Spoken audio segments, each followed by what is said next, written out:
So their story begins in a forest where a girl named Amanda regains consciousness on his boat. A camera had been set up by Sanjeev, and where it had happened to her, cameras were also attached to the trees. Now the scene cuts and we are shown the group of 3 friends. As they leave the party, a message comes to a girl named Amanda from someone who was calling her to meet. Amanda leaves her friends and sets out to meet him, and on the way, she kept feeling as if someone was following her. Then the one who was calling her sends her a Joker emoji, and from behind, 2 people wearing Joker masks.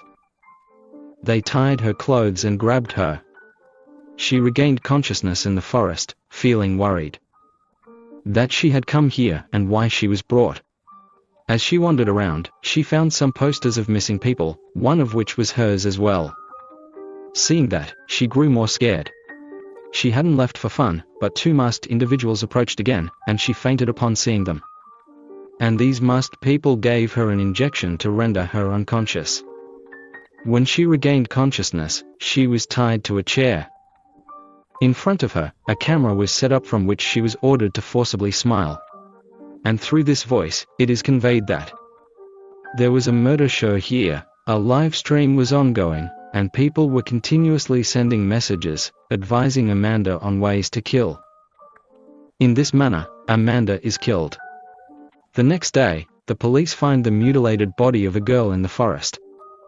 Amanda's body was discovered, making the murder news straightforward and indicating that such incidents are occurring in the city. It was not the first murder of this kind, and many people had been killed in such strange ways before. The police have still not been able to find any clues about who killed them and how. Anyway, now the scene shifts to a podcast, hosted by Ethan, who is a famous YouTuber. This time he was talking about the murder show in which Amanda was killed. He mentions that seeing people destroyed by hatred towards others is upsetting. There's a craze on Dart's website for such shows, yet ordinary users can access it easily while police have yet to find any leads. Police have yet to find clues. Initially, he criticized them, but he clarifies his position in his podcast. He doesn't hate the police, he wants them to perform their duties correctly. During the podcast, Ethan receives a call, and as he answers, the call only contains a girl screaming and crying sounds only. People now switch to this podcast and Ethan. His mom calls, she was crying and he could only manage to say to Ethan to come back. When Ethan left, he found out that his sister had been murdered. Amanda was his sister.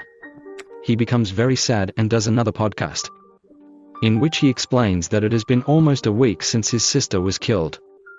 But the police have still not been able to find her murderers. One day, you go to your sister's house in sorrow. You spend quite some time there and see something on her room's door. It appeared to be a cheap message that ominously read, "Jahannam is empty and all demons are in this world." After taking a picture of this message, he falls asleep on Amanda's bed.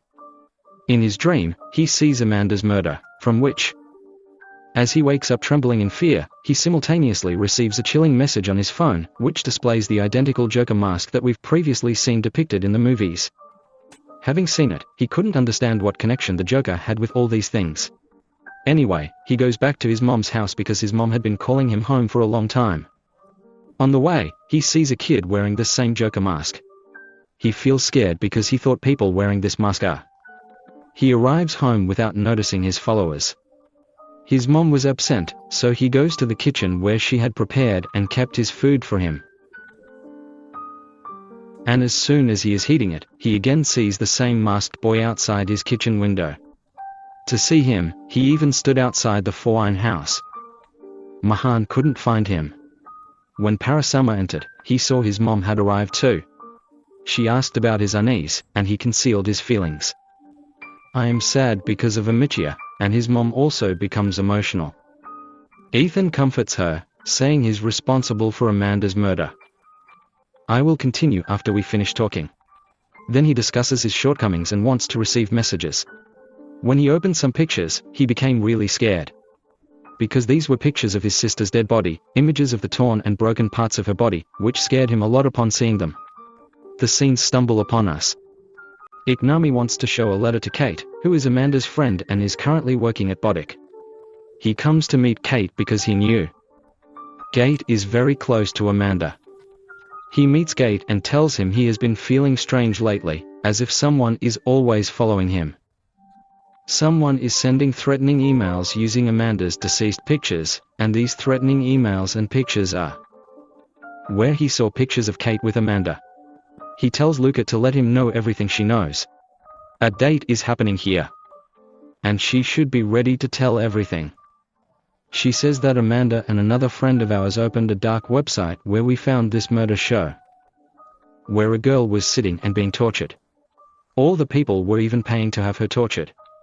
And similarly, Amanda also ventured into that same show, sent money and instructed them to cut this girl's nails, but instead those people slashed her throat on the screen, which scared the three of them deeply, and since that day, she has been guilty that because of them, a girl died. Kate says that he tried to copy the link of that website and tried to inform the police about it, but no matter what, the link keeps getting removed. And the site's link changes quickly, making it very difficult to copy or trace. He says he also has a solution for this. I know about a hacker who can help us with this task. Kate also tells you that you can watch their video on the online dark web. Without wasting any time, Ethan quickly searches for that video, which starts with a creepy, eerie voice telling us that we never introduce ourselves. Because we belong to the dark world, they say that to watch this video, we will be given some challenges, some puzzles to solve. And those who solve them and find the murder show, these people will also find it, sitting here solving everything. He solves all the puzzles and turns on the murder show video, and in the next second, he gets a message. A picture of the same figure by his gate was present. Seeing it, both were scared. Ethan continued watching before looking outside. They wondered if someone was watching, but with no one around, they became even more terrified. Now, Shadow Monkey comes to ask the hacker Ethan knew for help, as soon as Shadow Monkey hears all about them. He refuses to help them and says that if he has already hacked their phones and computers, it means these people could do some dangerous things too. Hearing this, he becomes very emotional and also gets angry. In this situation, he says something very good to Shadow Monkey, so Shadow Monkey also. Now he is ready to listen to her. And after hearing her reassurance, Kate and Ethan make her leave the house. She tells Ethan she doubts Shadow Monkey can help us. Tabaton replies Shadow Maggie has contacted him in his last 6 cases. He is a bit odd, but he does good work. Then Kate remembers that she also has a detective's card. The one who interviewed him after Amita's death also gives Ethan a card. Ethan tries calling this number many times, but either it was busy or out of service. Now Ethan leaves Kate at her boutique where she had come after leaving all her work. On the way, these people decide to say they'll meet the detective Ethan gave the card and contact to as morning arrives. Going to her studio, Kate immerses herself in her work and then she feels as if someone is chasing her. She went to the door but found no one, then returned to her seat as Ethan began to video. He video calls while working, and they wanted to collaborate on the case, and their friendship grew. And then the lights here also went out. Kit picks up and goes to check the fuse. Then she started to hear strange noises that there was a clown key where he was making clown music from inside. He quickly tells Kate to run away from there, because he didn't see any shadow behind him. When Kate looked back, it was a girl wearing a Joker's mask, just like people wearing masks had. Murdered Amanda before she could flee from there, attacked her, and knocked her unconscious, after which he doesn't know what happened. Ethan, who was watching all this on his phone, couldn't even help Kate.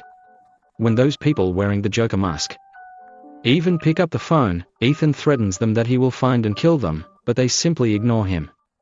It is shown here that when Kate regains consciousness, she was locked in a secluded cage and there was a camera in front of her. Here she hears someone's familiar voice. She realizes it's another friendship between Kate and Imelda. Both of them were crying and talking about what would happen to them after being kidnapped like him and brought here. They have no idea While they were talking, the gate here opened and these people forcibly took Ket's friend from the gate, although Ket kept trying to stop them while crying. After a while, another masked individual arrived with a large injection and injected Ket, knocking him unconscious. Here, we see that Ethan had reached the police station to help Ket and meet Detective Sashav, the same detectives, which was given to him by the gate. Ethan explains everything to them about those dolls that are obtained from the places where girls or anyone are kidnapped. He says that whoever kidnapped Ket and, before him, his sister, those people wear clown masks to hide their appearance, and all this on the dark web. They display them under the name Murder Show.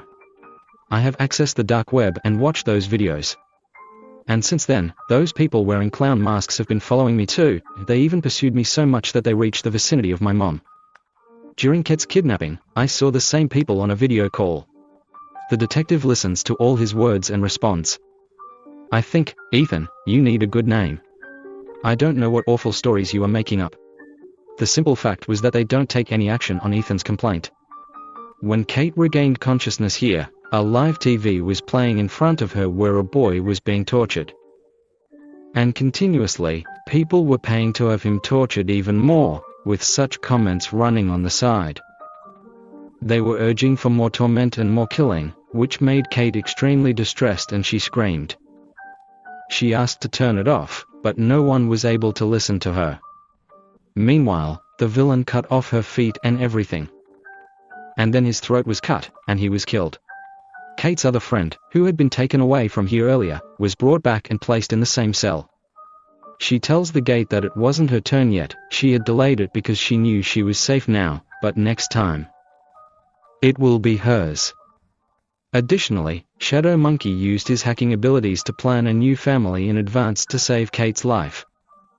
These people soon succeeded in copying the Murder Show's link. But upon arriving, the hacker realizes that obtaining the link to this site was just a trap set by the Murder Show people. They message her that next time it's your turn. This makes Shadow Monkey a little scared, but then he steadies himself and tells Ethan he has layered his system with numerous security layers, making it impossible for anyone to trace him, but still he realized his camera was still on, making him visible to others. Feeling genuinely frightened, he stood up and grabbed a gun to defend himself. And also gives Ethan a knife for any bad times. After hacking the link, Ethan goes back to the police officer and tells him all the same stories, but the police officers were still not ready to listen to him. On Key's side, Shadow Monkey, who was partying at this time because he had Ethan hacked the site's link, significantly impacting his side. He argued with the justice detective when the detective demanded evidence from him. And as soon as Ethan starts to show him the evidence, then suddenly everything changes, making Ethan even more nervous, and the police officers calmly prove him innocent, but he knew what was happening there. He quickly leaves and calls Shadow Monkey. Tries to warn him. He was trying to tell him that the people from the Murder Show have found his secret house, but Shadow Monkey does not pay attention to what he says. Rather, he remains engaged in his work because he had to find out where the Murder Show was taking place and the IP address servers. He also manages to find this out, and as soon as he revealed the address, his computers were hacked and on the screen. The Joker movie was playing when someone forcibly entered his house. Those two individuals wearing Joker masks were running the Murder Show. And finally, to hide their Murder Show from everyone, they also had to defeat Shadow Monkey when Ethan arrived at Chitandev. By then, it was quite late. Those people had killed Shadow Monkey and left, while the Murder Show's intro played on all three of his computer screens. The Murder Show's intro played as he searched for Shadow Monkey, who had told him he successfully copied the show's address. And finally, Ethan obtains the address from Shadow Monkey's pocket. I realized that he had reached that location. There, he saw how these people were forcibly taking the unconscious individuals inside. Ethan thought he was stealthily going inside. But he didn't know that these people had already seen him and now they administered a knockout injection and took him to the same place where Kat and her other friend were already confined in a cage. When she regained consciousness, she found herself on Kat's other side. It seems the sentence you provided is incomplete. Could you please provide the full sentence so I can assist in shortening it to 23 words? Other friend had been seated to torture in a murder show. All the people were panicking, crying, screaming, showing their condition. But not Ethan. Ethan tells us that Shadow Mangy had given him a knife. He uses this knife throughout the entire time. He frees himself, then uses the same knife to unlock Kate's cage. After escaping, the two flee together from the place. They decided to fight. These people, carrying Ethan's small knife, entered a control room with multiple computer screens. And a mask-wearing girl, upon seeing them, tries to attack Ethan with her sharp claws, but at that moment from behind, someone blocks her gate and forcefully pushes her down. Earlier, people would have killed her by looking down, but she disappeared from here. Now Ethan and Kat moved forward where there were more people wearing jogger masks. And this was their main room where these people sat and tortured humans. Coming here, these people became more disappointed because they had come to save their friend. Why can Kate understand that those who had already been killed by the murder show people have set traps all around here? And these people cannot escape from here. Before they can flee, many masked individuals corner them tightly. To save herself, Ethan escapes into a tunnel, while Kate decides to confront these people by overcoming her fear because she knows if she doesn't fight, she'll be killed anyway. She killed everyone with an axe, so one or two jokers used a mace to escape her. First, people push her away to pursue others and to distract Ethan. She goes into another room and finds a chainsaw along the way. She picks it up. We see that the girl who was sitting in the control room and had suddenly fainted comes back to the control room and activates the alarm. And then a man carrying an axe arrives who was about to find and kill Ethan, but before that, Kate comes from behind. With the chainsaw in her hand, she feared no one and killed anyone who dared to stand before her, eliminating them ruthlessly. And before she could kill the owner of the Asni murder show, the last man manages to escape from here by getting into the van. Now, a cut to the scene shows us a few months later. What Kate and Ethan had done was kill a group of serial killers. Even the police couldn't accomplish this task. All media acted as police, persistently asking questions, while the police had no answers. Years pass, and we are shown that Ethan wrote about this adventure he was involved in. He wrote a book that sold very well and caused a lot of controversy. He was shot here, and many people who had come to get his autograph wanted to see him. After that, Ethan goes home. We see that he now lives with Kate and they are both living a good life, but despite that, they keep feeling that at any moment, the Joker wearing a mask might come and kill them, so Ethan always keeps a gun nearby. Even when he wants to take out the trash, he had the gun in his hand.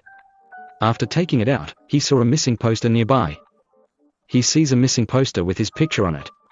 It was the same missing poster that we saw at the start of the movie near Amanda, Ethan's sister. Before he could react or draw his gun, suddenly, someone injected him in his gut. Having been made unconscious, Ethan regained consciousness to discover he was dragged from a truck surrounded by many clowns. People wearing clown masks who were threatening him, and in the end, they want to hand over a girl in exchange for $10,000. As soon as he saw her, Ethan remembered that it was the same last girl who had successfully escaped from them that day. At that moment, Ethan was lost in thought, when suddenly a man wearing a mask took off his mask to reveal his face. It was none other than the detective who had. Each time, Ethan had sought his help. These people then started laughing at Ethan, and it was revealed that in reality, all the powerful men were involved in this game, and just like that, the movie ends here.